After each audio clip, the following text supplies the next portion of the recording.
Hello दोस्तों, मैं सुनील कृष्णा आज आप लोगों के लिए लेकर आया हूँ चहल एकेडमी पर आगे का हिस्ट्री का पार्ट, जिसमें हम लोगों ने उत्तर प्रदेश को सेंटर में रखकर एंशियंट हिस्ट्री, मेडाइवल हिस्ट्री और मॉडर्न हिस्ट्री को टारगेट किया कि क्या उत्तर प्रदेश का एंशियंट हिस्ट्री में कितना बड़ा, कहाँ कहाँ पर, किस जगह पर रोल है, मिडाइवल में उसका क्या रोल होगा और मॉडर्न हिस्ट्री में भी उसका उत्तर प्रदेश का क्या रोल होगा। ये एग्जाम आपके पीसीएस के लिए बहुत ही, ये नॉलेज बहुत ही इंपॉर्टेंट होगी पीसीएस के लिए, इसीलिए बहुत ध्यान से समझेंगे। अभी तक हम लोगों ने 6 पार्ट्स पढ़े हैं, अब हम शुरू करने वाले हैं 7th पार्ट, उत्तर प्रदेश के इतिहास का, जो कि एंशियंट हिस्ट्री होगा। और एंशियंट हिस्ट्री ही शुरुआत होती है मिडाइवल हिस्ट्री की। तो जैसे ही एंशियंट हिस्ट्री खत्म होता है, हम post modern, post Gupta's section शुरू करते हैं। पोस्ट गुप्ताज के बाद ही अपना मिडाइवल हिस्ट्री का शुरुआत हो जाएगा। तो हम उत्तर प्रदेश के इतिहास में आज की जो क्लास करेंगे वो करेंगे पोस्ट गुप्ता पीरियड। इस समय क्या सिचुएशन चल रही थी? तो साउथ इंडिया में चोल, चेर और पांड्य राजा थे। नॉर्थ इंडिया में गुज्जर प्रतिहार,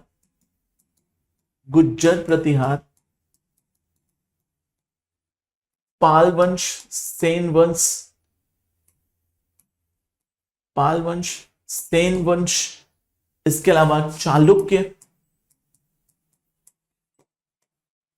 चेदी, मौखरी और सबसे बड़ी डायनेस्टी हर्षवर्धन की वर्धन डायनेस्टी, जिसको हम पुष्यभूति वंश कहते हैं, ये चल रही थी। अर्थात उस समय में हिंदू शाही राजवंशों का एक बहुत बड़ा उत्तर भारत से लेकर दक्षिण भारत तक एक हब बना हुआ था, जिसमें कुछ दक्षिण के राजा और बहुत सारे उत्तर के राजा आपको देखने को मिलेंगे।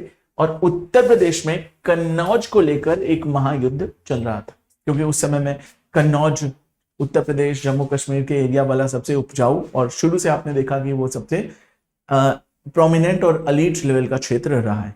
तो इसको जीतने के लिए बहुत सारे वंश एक दूसरे से आपस में राजनीति, षड्यंत्र, कॉन्स्पिरेसी, युद्ध और डायरेक्ट बैटल करते हुए नजर आएंगे। तो आज की क्लास जो होगी वो एंशियंट हिस्ट्री की, उत्तर प्रदेश के एंशियंट हिस्ट्री की आखिरी क्लास होगी, जिसमें हम एक बैकग्राउंड देखेंगे कि उत्तर प्रदेश में मुस्लिमों के आक्रमण के पहले आखिर क्यों कहते हैं कि राजपूतों ने एक एकता नहीं दिखाई और एक सेंट्रलाइज्ड पावर नहीं किया। अभी तक एंशियंट हिस्ट्री में आपने देखा कि केवल मौर्यंस और गुप्ताज, यही दो लोग हैं जिन्होंने ठीक से सेंट्रलाइज्ड पावर लाई, और इनके ड्यूरेशन में गोल्डन एज जैसी सिचुएशन भी हमने गुप्ताज में देखी। और धर्म के नाम पर, कंस्ट्रक्शन के नाम पर हम लोगों ने देखा कि मौर्यन डायनेस्टी भी बहुत अच्छी रही। जिन्होंने सेंट्रलाइज्ड पावर दिखाई उनकी डायनेस्टी अच्छी गई। जैसे ही ये सेंट्रलाइज्ड पावर टूटती है, अलग अलग जगहों पर अलग अलग लोगों ने, आपने देखा कि पूरे भारत में चारों तरफ छोटे छोटे साम्राज्य फैल गए।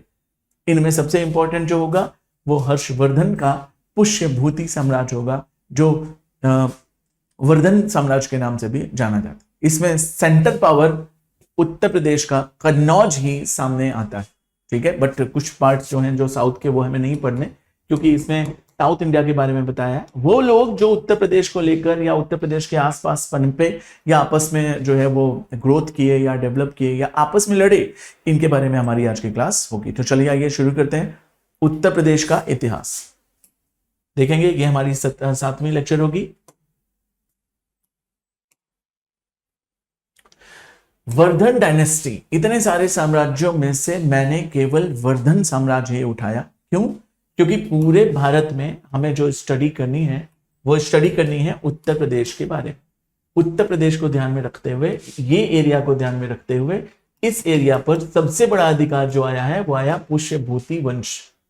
पुष्यभूति वंश इसलिए आया है क्योंकि पुष्यभूति और उनके पुत्रों ने ही, पुष्यभूति एक बहुत बड़े फाउंडर रहे हैं वर्धन डायनेस्टी या पुष्यभूति डायनेस्टी के।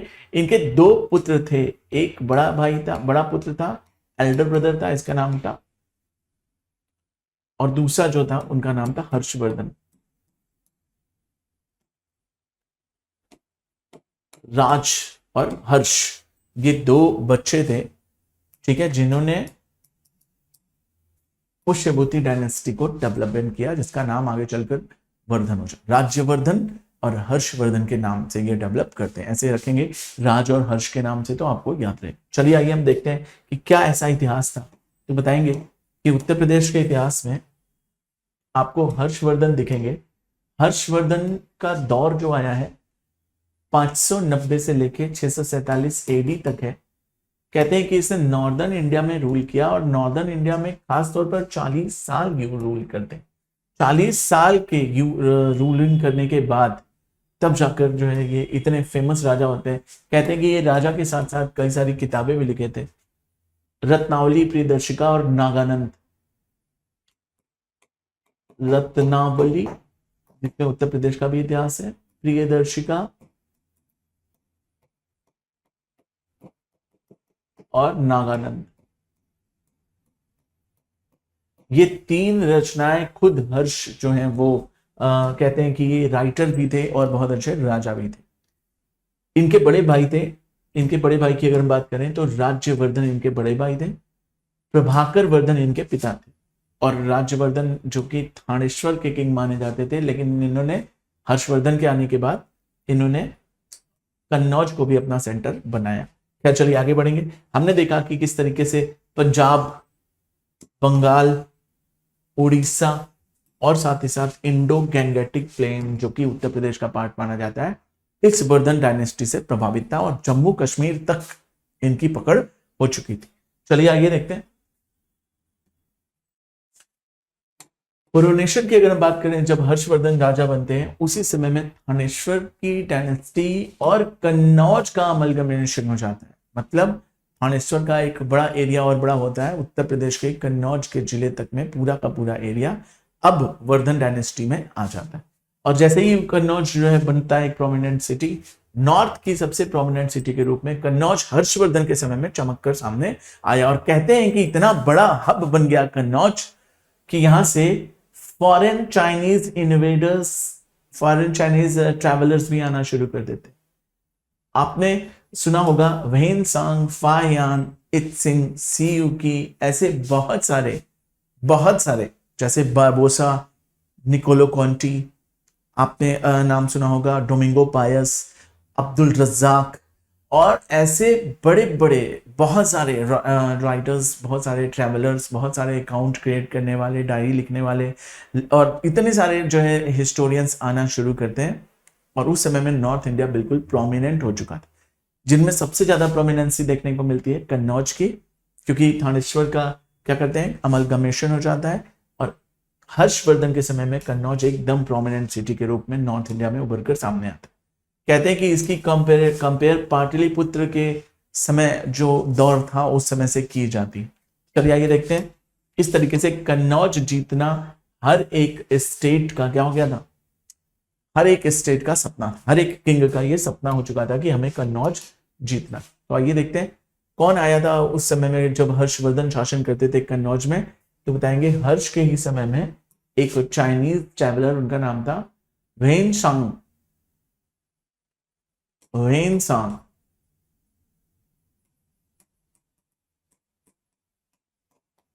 इन्हीं के समय में आता है और जो है बड़ा अच्छा अकाउंट लिखता है सीयूकी के नाम। चलेंगे आगे बढ़ेंगे। हर्ष जो है वो पॉलिटिकल डेवलपमेंट कर रहे थे और पूरी की पूरी नॉर्थ इंडिया में एक पॉलिटिकल इनस्टेबिलिटी दिख रही थी, क्योंकि हर्ष को सबको ही हराना चाहते थे। कन्नौज उस समय सेंटर पॉइंट बना था। तो मैंने इसके पहले जितने भी राजा बताए, पांड्य, चोल, चेर, ये तो साउथ में थे। ऊपर से गुर्जर, प्रतिहार, चेदी, इक्ष्वाकु वंश, वकाटक वंश, इसके अलावा चालुक्य नरेश, साथ ही साथ मौखरी वंश, मैत्रेय वंश, इतने सारे अन्य छोटे मोटे राजपूत जो है हिंदू शाही राजवंश या राजपूताना से बिलोंग करते हुए छोटे छोटे राज्यों में शासन कर रहे थे। लेकिन सभी को उत्तर प्रदेश का कन्नौज चाहिए था। इंपॉर्टेंसी देखते रहिए, सभी को युद्ध करके उत्तर प्रदेश चाहिए। In the first quarter of the 8th century, Yashovarman establishes supremacy over Kannauj. और हर्षवर्धन के बाद, जैसा कि मैंने कहा कि हर्षवर्धन के समय में ही चाइनीज यात्री आते हैं और बहुत बड़ी लेवल पर इसकी डेवलपमेंट होती है। बट उसके बाद जो आते हैं एक लीडर, उनका नाम रहता है यशोवर्मन। यशोवर्मन के समय में भी कन्नौज क्या था, अपने एक्सट्रीम लेवल पर चल रहा था। आइए देखते हैं। Almost the entire India came under his rule and Kannauj reigned its lost fame and glory। क्योंकि सभी लोग जो है कन्नौज जीतना चाहते थे, इसलिए कन्नौज में भारी तबाही हुई और कन्नौज के लिए काफी युद्ध हुआ। तो अगल बगल के एरिया और कन्नौज खुद टूट गया और इस वजह से धीरे धीरे करके कन्नौज की ग्लोरी खत्म होनी शुरू हुई। With the cooperation of the Lalitaditya Muktapida करके एक आदमी था, चलिए ऐसे समझिएगा। मैंने कहा कि जिस समय में राजपूत आपस में छोटी छोटी चीजों के लिए लड़ रहे थे, प्राइड एंड ऑनर के लिए लड़ रहे थे, एक दूसरे का साथ नहीं दे रहे थे, और इंडिया में एक सेंट्रलाइज्ड पावर हर्षवर्धन के समय में भी देखने को मिली, जो कि पोस्ट गुप्ताज का पार्ट था। पीछे की क्लासेस में हम लोगों ने देखा कि कैसे गुप्त लोगों ने एक सेंट्रलाइज्ड पावर की, लेकिन उनके खत्म होने के बाद ढेर सारे राजवंश अलग अलग लड़ने लगे। कन्नौज प्रोमिनेंट बना क्योंकि वहां पर हर्षवर्धन ने सेंट्रलाइज्ड पावर चलाई। हर्षवर्धन के बाद कन्नौज कुछ दिन तक प्रोमिनेंट रहा, लेकिन पूरे भारत में क्षेत्रों को लेकर वॉर बैटल होने लगे, जिसकी वजह से हर भारत का हर एक हिस्सा इंपॉर्टेंस हो गया और इसी वजह से कन्नौज अपनी प्रोमिनेंसी खो लेता है और उत्तर प्रदेश अपनी प्रोमिनेंसी खोता है। ऐसा इसलिए होता है क्योंकि अब हर एक क्षेत्र उतना ही डेवलप होना चाहता था जितना डेवलप्ड उत्तर प्रदेश था। तो आपको यहां पर देखने को समझ आएगा कि पूरे इंडिया में हर एक लोग कन्नौज ही नहीं हर जगह जीतना चाहते थे और धीरे धीरे कन्नौज अपनी प्रोमिनेंसी खोता है। और उसी समय में उस समय में इस्लाम धर्म का उदय हो चुका। इस्लाम धर्म के प्रचार प्रसार के लिए लोग यहां पर आना शुरू हुए। यहां पर देखा कि कोई सेंट्रलाइज्ड पावर नहीं है गुप्ताज के बाद पोस्ट गुप्ताज में, तो उन्होंने यहां पर अटैक करने की प्लानिंग करी। लेकिन आगे चलकर अपने वर्धन वंश के यशोवर्मन ने ललितादित्य मुक्तापीड के साथ मिलकर कन्नौज और उत्तर भारत को प्रोटेक्ट किया, क्योंकि उत्तर भारत में ही एंट्री करने का रास्ता, कन्नौज में एंट्री करने का रास्ता अगर हम बात करें तो भारत के सिंध, गांधार, मकरान, हेरात, इन्हीं सारी जगहों से अरब आने की कोशिश करते हैं और कहते हैं कि इस्लाम धर्म का उदय 622 से पहले, कहते हैं कि 6वीं शताब्दी में 6th सेंचुरी में हजरत मुहम्मद साहब ने कुरान शरीफ लिखी और कुरान शरीफ के माध्यम से इस्लाम धर्म का प्रचार प्रसार करना शुरू किया। ये कुरान शरीफ उन्होंने हीरा नाम की गुफा में लिखी और ये अरब के पास हीरा नाम की गुफा में जिब्राइल के कहने पर इन्होंने कुरान शरीफ लिखी और उसमें कहा इनके भगवान ने, अल्लाह ने, कि इस्लाम धर्म का प्रचार प्रसार करिए। और ये मक्का से मदीना यात्रा करते हैं, मक्का से मदीना यात्रा करते हैं और इसी यात्रा का नाम 622 में हिजरी संवत या हिजरत के नाम से जाना जाता है। हिजरत के नाम से जाना जाता है और उसके बाद जिहाद का नारा, इस्लाम का प्रचार प्रसार ये तेजी से शुरू हुआ। तो 6वीं शताब्दी में हजरत मोहम्मद साहब ने जिब्राइल के कहने पर कुरान शरीफ लिखी। कुरान शरीफ में भी कहा गया कि धर्म का प्रचार प्रसार किया जाए, मूर्ति पूजा रोक दी जाए। तो कुरैशी वंश की जातियों से युद्ध भी होता है और उस युद्ध के लिए सेना रखनी पड़ी और इसके लिए मक्का से मोहम्मद हजरत साहब को मदीना जाना पड़ा। इस मूवमेंट को ही 622 एडी में हिजरत का नाम दिया और इसी समय से पूरे विश्व में इस्लाम का फैलाव शुरू हुआ और ये अपना भारत भी कभी अछूता नहीं रहा। कहते हैं कि 712 एडी में मोहम्मद बिन कासिम एक 17 साल का लड़का पहली बार भारत में प्रवेश करता है सिंध के माध्यम से और जैसे ही भारत में प्रवेश करता है उत्तर प्रदेश का नॉर्दर्न एरिया, कन्नौज, जम्मू कश्मीर सब खतरे में आ जाते हैं। तो सबसे पहला इन्वेजन, अगर आपसे कभी कोई पूछे भारत में इन्वेजन कब हुआ जिससे उत्तर प्रदेश को खतरा महसूस हुआ मुस्लिम देशों से, अरबों से, तो बताएंगे सबसे पहला अरेबियन अटैक हुआ था 712 एडी में, 712 एडी में, जिसमें मोहम्मद बिन कासिम कहते हैं 17 साल का लड़का था, ये आया और पहली बार यहाँ पर 4 तरह के टैक्सेस लगाता है, जजिया, जकात, खुम्स और खराज। तो अगर हम पूछे जजिया सबसे पहले शुरू करने वाला बंदा कौन सा था तो बताएंगे मोहम्मद बिन कासिम। और इसी के अटैक के बाद भारत में आपको जौहर देखते हुए, जौहर करती हुई स्त्रियां नजर आएंगी। कहते हैं कि उस समय, जिस समय मोहम्मद बिन कासिम अटैक करता है, उस समय एक राजा थे, राजा का नाम था राजा दाहिर, इनकी पत्नी का नाम था रानी बाई लाडो।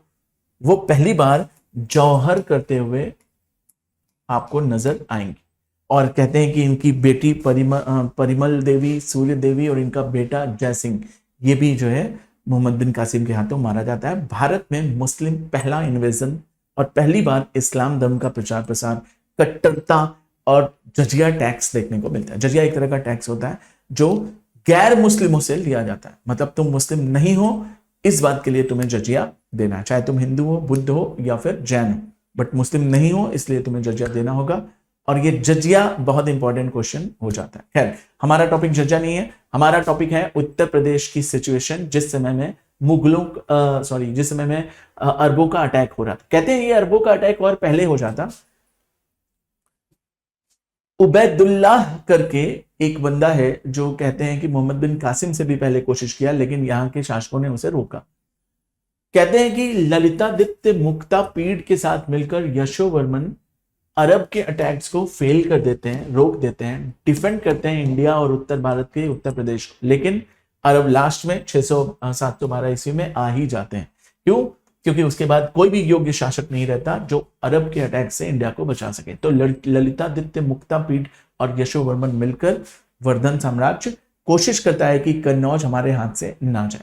आगे देखते हैं, धीरे धीरे अरब की स्ट्रेंथ बढ़ रही थी और इसी स्ट्रेंथ के बढ़ने के कारण अरब लोग कई बार यहाँ पर आते हैं, अटैक करते हैं, और भी बहुत सारे लोग जो है यहाँ पर इंडिया में एंटर करना शुरू कर देते हैं। और वो रास्ता जो रहता है, मैंने क्या बताया, तो उत्तर प्रदेश में उत्तर भारत में एंट्री करने के लिए हिंदू कुश पर्वत को पार करके या अरब से यहाँ होते हुए दो तरह से आया जाता था।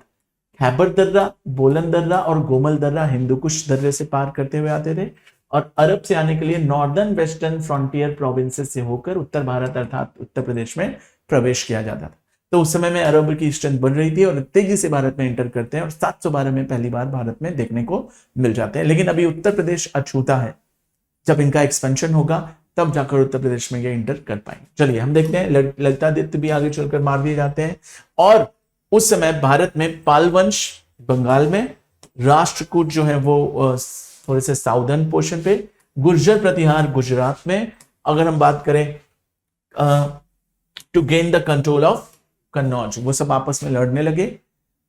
ये सारे आपस में इसलिए लड़, चालुक्य नरेश भी होते थे, इसके अलावा आपने सुना होगा चंदेल होते थे, चेदी वंश था, इसके अलावा मौखरी वंश था, और भी ऐसे मैत्रेय वंश, इक्ष्वाकु वंश, ये वकाटक वंश, इतने सारे लोग आपस में क्या हुए, लड़ने लगे। और केवल किस लिए, तो उत्तर भारत की जमीन अर्थात उत्तर प्रदेश के कन्नौज जिले के लिए बड़ा युद्ध हुआ। इस कन्नौज की और डिटेलिंग अभी हम पढ़ेंगे, लेकिन मैंने जस्ट आपको एक हल्का सा व्यू दिया कि किस तरीके से मुगलों का अटैक के लिए प्रिपेयर हो रहे थे अपने हिंदू शाही वंश के राजपूत और हिंदू शाही राजा राजपूताना, कैसे उन्होंने आपस में मिलकर करने की कोशिश करी, लेकिन फिर भी कुछ कमी रह गई और मुगल आपस में अरब अंदर जो है इंटर प्रवेश कर जाते हैं। और यहाँ की सिचुएशन अब हम मेडावल हिस्ट्री के माध्यम से समझें। तो कन्नौज एक प्रोमिनेंट सेक्टर हुआ। क्या क्या मुख्य बातें हुई, मॉडर्न हिस्ट्री हम अगली क्लास में शुरू करेंगे। मैं बता दूं अभी से, हमने देखा कि वर्धन डायनेस्टी बहुत कोशिश करती है कि एक सेंट्रलाइज्ड पावर आए, सेंट्रल पावर आ भी जाती है, लेकिन हर्षवर्धन के बाद कोशिश करते हैं ललितादित्य, मुक्तापीड और यशोवर्मन मिलकर कि हम अरब के अटैक को रोकें वर्सेस अरब। लेकिन अरब लोग सबसे पहली बार क्या आते हैं, जैसा कि मैंने बताया 712 में इंटर कर जाते हैं। इस्लाम का उदय 622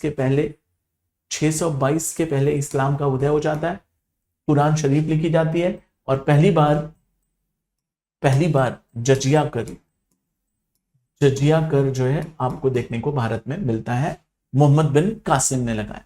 712 में मोहम्मद बिन कासिम, जो कि 17 साल का लड़का कहते हैं कि इसने भारत में जजिया लगाया। और इस समय आपस के राजपूत जो थे वो बुरी तरह से एक दूसरे से लड़ रहे थे, पूरी तरह से डिसेंट्रलाइज्ड था सब कुछ, डिसेंट्रलाइज्ड